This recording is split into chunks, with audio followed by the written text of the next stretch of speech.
Clients के साथ मेरे एक्सपीरियंस में मैंने ये देखा कि क्लाइंट्स कहते हैं हमारे रिलेशनशिप इशू है, पर जब बात की तह तक जाए तो पता चलता है कि डिप्रेशन है, एंट्रेंस ख़राब है और दूसरी भी काफ़ी वजह है। तो आज के वीडियो में हम बात करेंगे संबंधों के बारे में। जी हाँ, रिलेशनशिप इश्यूज़ क्या केवल एक ही जोन से एड्रेस होते हैं, साउथ वेस्ट से, या उसके बहुत सारे वजह है, ये हम देखेंगे आज के वीडियो में। नमस्कार, मैं माँ वास्तु आचार्य मुस्कान गोयल।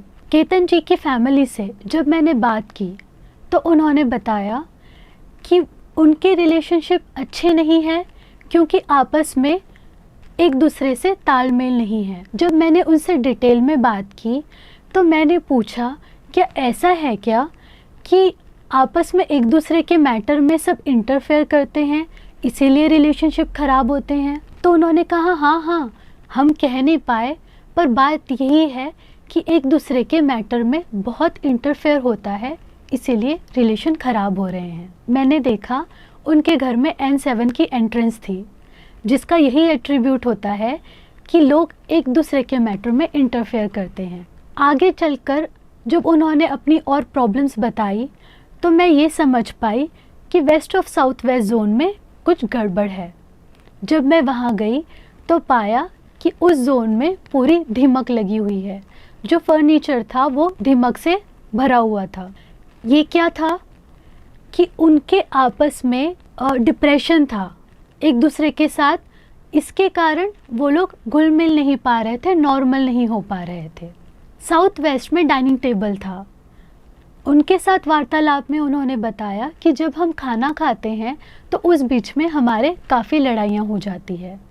इस तरह से अलग अलग जोन में घूमकर ये पता चला कि रिलेशनशिप के लिए केवल एक साउथ वेस्ट जोन नहीं है जो कि रिस्पॉन्सिबल है, पर ऐसी और भी चीज़ें हैं जो रिलेशनशिप को ख़राब करती है, जिसमें क्लाइंट ये नहीं समझ पाते हैं कि डिप्रेशन के कारण हमारे रिलेशन ख़राब हो रहे हैं, एंट्रेंस के कारण ख़राब हो रहे हैं, या फिर गलत दिशा में डाइनिंग टेबल होने के कारण ख़राब हो रहे हैं। इन सब चीज़ों को ठीक करने के बाद साउथ वेस्ट में पितरों की फ़ोटो लगवाई, फैमिली फ़ोटो लगवाई, और साउथ वेस्ट में एक टीन लगा हुआ था जिसमें जंग लगी हुई थी, उस पूरे टीन को बदलवाया। इतना ही किया कि उन लोगों ने कहा कि हमारी बातचीत शुरू हो गई है, अब हम एक दूसरे से बात करने में कंफर्टेबल है। इसके बाद एडवांस रेमेडीज़ की।